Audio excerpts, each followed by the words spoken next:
So hello everyone, my name is Abhay Singh and in this particular video we'll be discussing the important personalities that has been in news in 2024-25. तो ये जो आज का video होने वाला है examination perspective से बहुत बहुत इंपॉर्टेंट ये वीडियो है क्योंकि mostly they ask questions from the important personalities in every year. So in this particular video we'll be discussing about the important personalities, we'll be discussing about the important honors and awards received by the Narendra Modi in 2024, and then we'll also be discussing about the few of the social reforms. So this is going to be one very complete video. Last तक video को देखना है, PDF description link में attach कर दिया गया. You can download the PDF from the description link. And the next thing which I'd like to tell, please do like this particular video because it take immense effort to prepare the content for these kind of videos. So we'll start with the important personalities in news and important moments. So the first personality that has been in news in 2024-25 is Neena Singh. So basically Neena Singh is the first women chief of industrial security forces. First women chief of industrial security forces, CISF की पहली women chief हैं ये. She is a senior Indian police services officer, she is an IPS officer, ये IPS officer थी और ये पहली women बनी है CISF को हेड करने वाली, and she is the 30th director general of CISF. अब CISF है क्या, एक सेंट्रलाइज स्पेशल पुलिस एजेंसी है, आप लोग को ये भी याद रखना है. And it is one of the central armed police forces guarding की national infrastructure. So in India, it is the responsibility of CISF to to provide security to the national establishments. तो ये मेन काम है CISF का. Next important news की तरफ हम लोग बढ़ लेते हैं. प्रोफेसर मैगनॉगल के नाम से काफ़ी ज़्यादा फेमस थी. मैगनॉगल के नाम से काफ़ी ज़्यादा ये फेमस कैरेक्टर इन्होंने प्ले किया था हैरी पॉटर सीरीज़ में. इनका नाम था, ब्रिटिश एक्टर है dame Maggie Smith. Dame Maggie Smith who played the character of professor McGonagall. She died recently. She died at the age of 89 in London. याद रखिएगा, इन्होंने कैरेक्टर प्ले किया था प्रोफेसर मैगनॉगल का और इनका एक्चुअल नेम था dame Maggie Smith. She was a British actress, ये भी आप लोग को याद रखना है. Now moving on to the next important news. एक सरोद प्लेयर थे, सरोद मैस्ट्रो पंडित राजीव तारानाथ. इनकी डेथ हो चुकी है. याद रखिएगा कि ये इंस्ट्रूमेंट कौन सा प्ले करते थे, इंस्ट्रूमेंट ये प्ले करते थे सरोद, और इनका नाम है पंडित राजीव तारानाथ. प्लीज़ इनके बारे में भी आप लोग याद रखिएगा. Next important person that has been in news in 2024 is Russian cosmonaut जिनका नाम है Oleg Kononenko. Oleg Kononenko basically became the first person to spend 1000 days in space. तो आप लोग को इनका भी नाम याद रखना है, Oleg Kononenko. He is a Russian cosmonaut and he is the first person to spend 1000 days in space. And this milestone was reached. Now this news is important actually. This milestone was reached during Konenko's 5th mission to the International Space Station, which commenced on September 15, 2023. Konenko has been traveling in space since his first trip in 2008. So this cosmonaut Oleg from Russia has been traveling to space since 2008, and during his latest visit to the space, which took place on 15th of September 2023, he became the first person to spend 1000 days in space. तो आप लोग को इनका भी नाम याद रखना है. अब हम आगे की तरफ बढ़ रहे हैं. Next up we have Sharda Sinha. तो Sharda Sinha is a very popular folk singer from Bihar. She is also known as nightingale of Bihar. Bihar कोकिला के नाम से इन्हें जाना जाता है. इनके जो गाने थे वो काफ़ी फोक सॉन्ग टाइप रहते थे, फोक सॉन्ग्स ही होते थे मोस्टली, और छठ के टाइम पर इनके गाने काफ़ी ज़्यादा पॉपुलर रहते थे. इनकी डेथ एक बहुत बहुत इंपॉर्टेंट न्यूज़ है and it is a major loss to our country. Singer का नाम है श्रीमती शारदा सिन्हा. She was 72. इनकी डेथ हुई थी दिल्ली में. बिहार कोकिला के नाम से ये फेमस है. इनको प्लीज़ याद रखिएगा, नाइटेंगल ऑफ बिहार भी बोलते हैं. फिर next important person that we have in news is Sonu Sood. Sonu Sood को बेसिकली अपॉइंट किया गया है थाईलैंड ने as a brand ambassador and honorary tourism adviser. So brand ambassador and honorary tourism adviser के तौर पे थाईलैंड ने अपॉइंट किया है सोनू सूद को ब्रांड एम्बेसडर. याद रखिएगा, सोनू सूद ने काफ़ी सारा फिलंथ्रॉफी वाला काम किया था कोविड-19 के टाइम पे, और उनके इस पर्टिकुलर अपॉइंटमेंट के पीछे मेन रीज़न यही है कि उन्होंने काफ़ी सारा फिलंथ्रॉफिक काम किया था कोविड-19 के टाइम पे, और उस चीज़ को ऑनर करने के लिए थाईलैंड ने इन्हें ब्रांड एम्बेसडर अपॉइंट किया है. Next up we have is Shri Ratan Naval Tata ji, जिनकी डेथ हुई थी 9th of October 2024 को. This was one of the most major and tragic loss for our country in 2024 We lost so many famous personalities in 2024. A very kind-hearted, good person, Shri Ratan Tata, is no more. He died on 9th of October 2024. Ratan Naval Tata, the former chairman of Tata Group, who became a symbol of Indian economic resurgence in the 21st century, passed away at a Mumbai hospital at the age of 86. Ratan Naval Tata was a respected Indian businessman and former chairman of Tata Group, one of India's largest conglomerate. So ये India के one of the largest company Tata group के chairman थे. इनकी 86 years की as में death हुई है मुंबई में. याद रखिएगा, he graduated in architecture from Cornell university. So he was a graduate from Cornell university. और फिर इन्होंने 1962 में टाटा ग्रुप को ज्वाइन किया था. He was a licensed pilot. He was also a pilot. काफ़ी इंटरेस्टिंग पर्सनैलिटी थे श्री रतन टाटा जी. इनको प्लेन उड़ाना काफ़ी पसंद था. एक लाइसेंस पायलट भी थे, आप लोग ये भी याद रखिएगा. Ratan Tata remained a visionary leader and a compassionate figure, earning widespread respect in both business and social circles. So when we talk about Shri Ratan Tata has a very sophisticated, very gentle, very humble personality, and because of this attitude, Ratan Tata was very famous amongst every particular section of the society, not only among the seniors but also among the younger generation. He was very popular. He was everyone's role model, and this was a major tragic loss for India in 2024. Now we'll move to the next important news. Ratan Tata played a key role in transforming Tata Group to a global powerhouse with ventures spanning industries such as steel, automobile, software and telecommunications. So it is believed that it was Shri Ratan Tata जिन्होंने Tata group को इतना diversify किया, इतने अलग अलग domains में जाकर के चीज़ें की. 1991 में इन्होंने जे टाटा को रिप्लेस किया था as the chairman of the Tata group. आप लोग ये चीज़ भी याद रखेंगे. Next up we have tabla maestro Zakir Hussain, passed away at the age of 73. United States of America में इनकी डेथ हुई थी. काफ़ी ज़्यादा पॉपुलर तबला प्लेयर थे जाकिर हुसैन. 73 की एज में इनकी डेथ हुई है.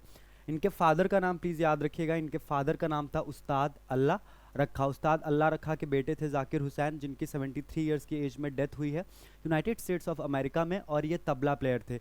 याद रखिएगा 2024 में जो ग्रैमी अवार्ड्स हुए थे उनमें इनको टोटल 3 ग्रैमी अवार्ड्स मिले थे. आपको ये भी याद रखना है 3 Grammys, and not only 3 Grammys plus इनके बैंड का भी नाम आपको याद रखना है. इनके बैंड का नाम था जैज़ बैंड था. इस जैज़ बैंड का नाम था शक्ति. ठीक है, ये भी आप लोग याद रखेंगे. अगर आपको पता है कि इनको 3 ग्रैमीज कौन से एरियाज मिले थे, you can comment those awards in the comment section. Next up we have is one of the most important figure of 2024, one of the most important figure after Ratan Tata. It is believed that it was Manmohan Singh, जिनकी सब लोग equal respect करते थे. He was one of the finest finance minister that India ever had.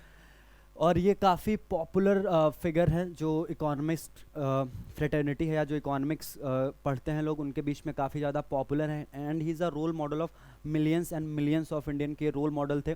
2 बार ये prime minister भी हमारे country के रहे थे, 2004 से 2009 तक, फिर 2009 से लेकर के 2014 के बीच में.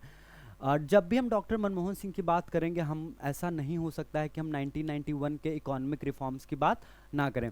ही वाज बेसिकली जो 1991 में इकोनॉमिक रिसेशन इंडिया में एक प्रिडिक्टेड था, उस इकोनॉमिक रिसेशन को प्रिवेंट करने वाले डॉक्टर मनमोहन सिंह थे. 1991 में जब इंडिया में इकोनॉमिक स्लम्प आया, हमारे पास फॉरेन एक्सचेंज रिजर्व ज़्यादा टाइम के लिए नहीं बचा था, then doctor Manmohan Singh came as a saviour और इन्होंने 1991 में LPG policies introduced की liberalization, privatization and globalization. So basically these LPG policies were the brainchild of Dr. Manmohan Singh. और उस टाइम पे प्राइम मिनिस्टर कौन था? उस टाइम पे प्राइम मिनिस्टर थे PV नरसिम्हा राव.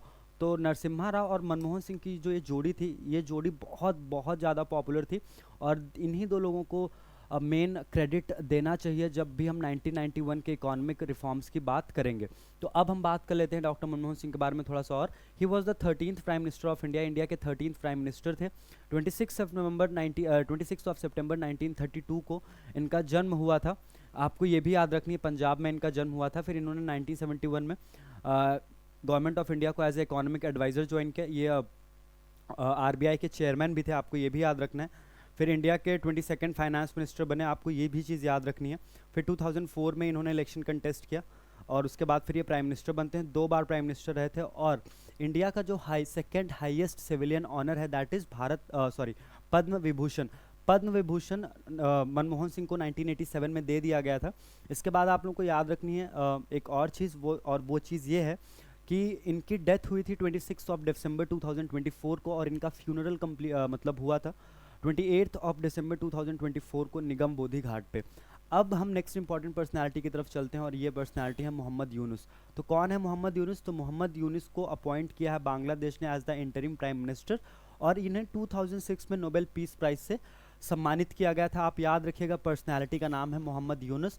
बांग्लादेश के इंटरिम प्राइम मिनिस्टर अपॉइंट किया गया है इन्हें 2024 में, after the entire issue that took place in Bangladesh. जो पूरा रिजर्वेशन को लेके प्रोटेस्ट हो रहा था, फिर उस प्रोटेस्ट के एंड में क्या हुआ, वो प्रोटेस्ट बहुत एग्रेसिव हो गया, और उसके बाद शेख हसीना को 5 अगस्त 2024 को बांग्लादेश छोड़कर इंडिया वापस आना पड़ता है, और उसके बाद इंटरिम प्राइम मिनिस्टर अपॉइंट किया जाता है मोहम्मद यूनुस को। याद रखिएगा 2006 में इन्हें नोबेल प्राइज से सम्मानित किया गया था। Next we have India's first female director of general medical services. India की पहली female director general medical services बनाया गया है लेफ्टिनेंट जनरल श्रीमती साधना सक्सेना नायर जी को। It's a very good news for India. Actually when we talk about the women empowerment, तो उसका एक मतलब ये भी होता है कि हम women as a stakeholder का जो पार्टिसिपेशन है वो हर एक फील्ड में ज़्यादा से ज़्यादा बढ़ा सकें। याद रखिएगा, लेफ्टिनेंट जनरल साधना सक्सेना नायर को इंडिया का पहली female director general of medical services appoint किया गया, and previously she made history as the first woman to serve as the Director General of Hospital Services Armed Forces. So she was the first woman who served as the Director General of Hospital Services in Armed Forces. She was born in Prayagraj Uttar Pradesh.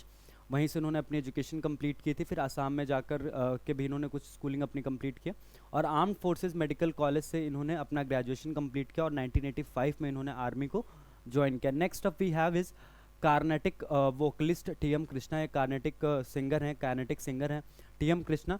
Supreme court ने बोला है कि Carnatic vocalist T M. Krishna को जो संगीत Kalanidhi M S. Subbulakshmi award दिया गया था, इस अवार्ड को डी रिकॉग्नाइज कर देना चाहिए। तो अब basically earlier T M. Krishna was one of the recipient of this Sangita Kalanidhi M S. Subbulakshmi award, but after this particular order of the supreme court इनका ये अवार्ड डी रिकॉग्नाइज कर दिया गया। अभी हम लोग थोड़ा सा एम.एस. सुभालक्ष्मी जी के बारे में देख लेते हैं। So she was an Indian Carnatic singer। 1916 में इनका जन्म हुआ था। She was the first musician to be awarded the Bharat Ratna. तो जिनके नाम पर ये अवार्ड इस्टेब्लिश किया गया था संगीत Kalanidhi M S. Subbulakshmi award.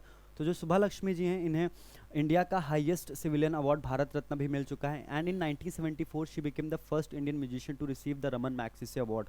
So she is also the first Indian musician to receive the Raman Magsaysay Award, which is known as Asia's Nobel Prize।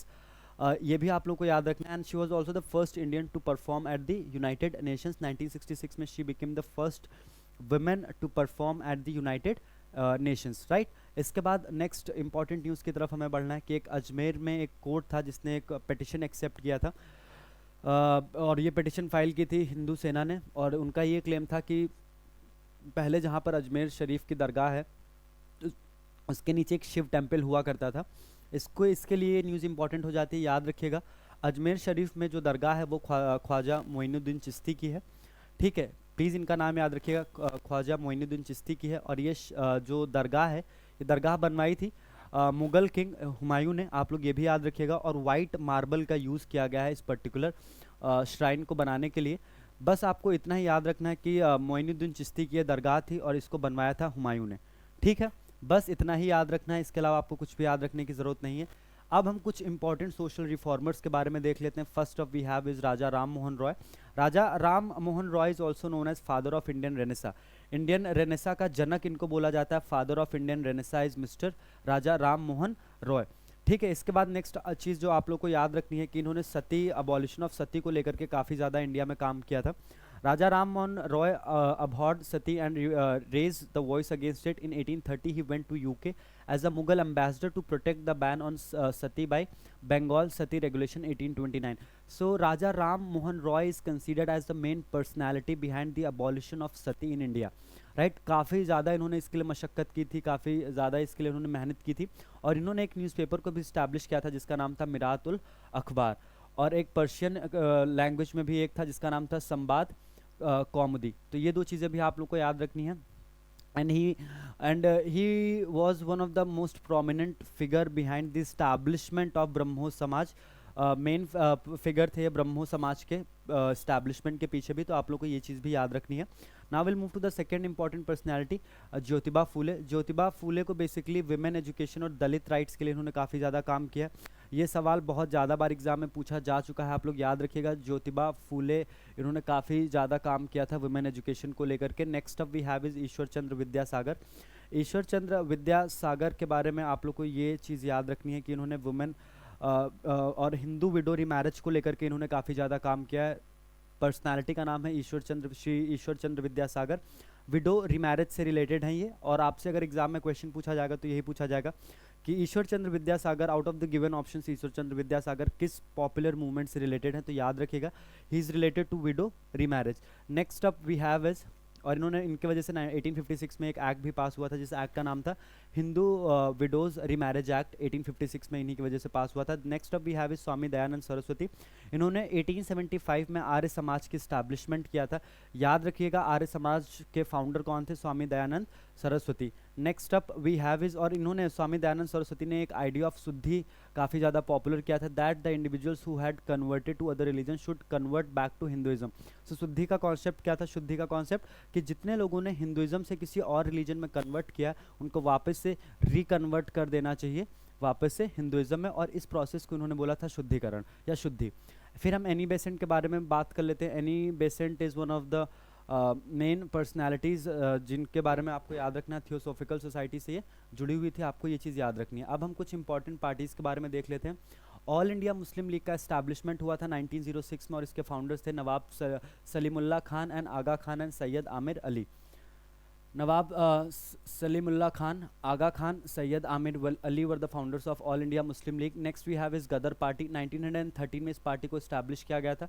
Party के फाउंडर्स का नाम है Lala Har Dayal Sohan Singh Bhakna. Next up we has home league, home rule league. Home rule league के founders कौन थे, बाल गंगाधर तिलक और Annie Besant. Next up we have is Hindustan socialist republican association, HSRA. Hindustan socialist republican association के founders कौन थे, Bhagat Singh, Chandrashekhar Azad, Ram Prasad Bismil. Next up we have is servants of Indian society. अब जो ये सोसाइटी स्टैब्लिश की गई थी सर्वेंट्स ऑफ इंडियन सोसाइटी, 1905 में इसका स्टैब्लिशमेंट किया गया था, और इसके फाउंडर थे गोपाल कृष्ण गोखले.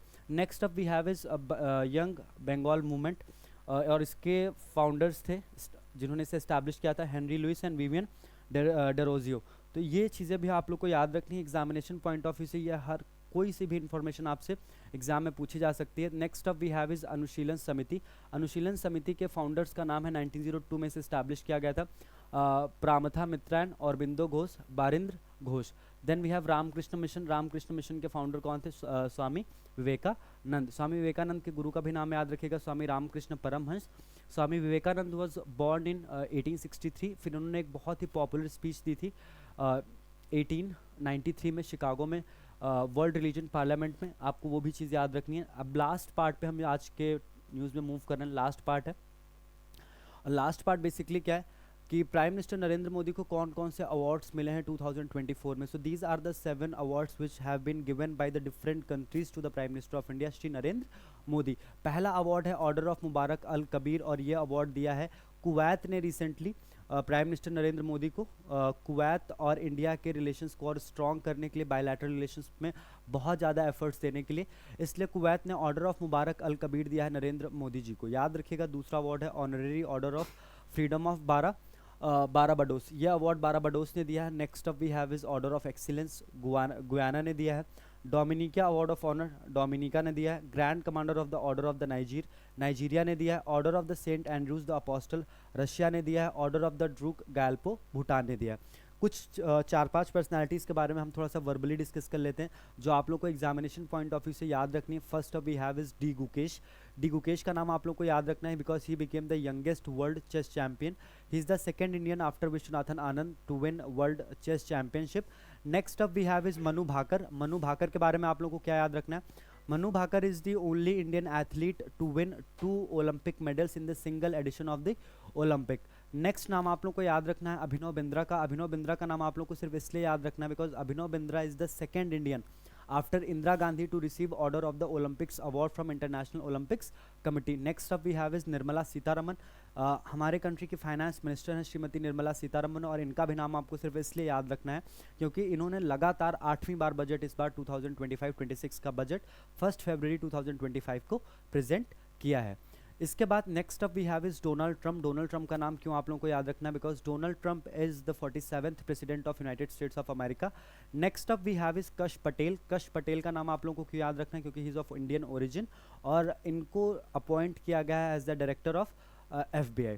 तो ये कुछ इंपॉर्टेंट पर्सनालिटीज़ और थी जिनके बारे में आप लोगों को याद रखना है। This is all about today's video. हम लोगों ने काफ़ी सारी इन्फॉर्मेशन को कवर करने की कोशिश की है आज के वीडियो में, तो ध्यान से देखिएगा इस वीडियो को। अगर कहीं पे कोई भी डाउट होता है, you can comment that thing in the comment section. And the last thing I would like to tell you is recently or the sooner or later, I won't say sooner or later but sooner or later I have to say you will get a lot of videos, तो उनके लिए आपको थोड़ा सा wait करना है। Recently आपको एक और वीडियो मिलने वाला है, इंपॉर्टेंट बुक्स जो भी 2024-25 के लिए इंपॉर्टेंट है एग्जामिनेशंस के लिए, उन बुक्स के बारे में भी हम डिस्कशन करेंगे। So on that note will wrap up today session because this is it. अच्छे से पढ़िएगा, काफ़ी सारी चीज़ें हम लोगों ने कवर की हैं। 21 मिनट्स का वीडियो है और काफ़ी इन्फॉर्मेटिव वीडियो है। Please do like this particular video and subscribe to the Success Mantra Digital channel. See you in the next video. Till then bye bye, have fun.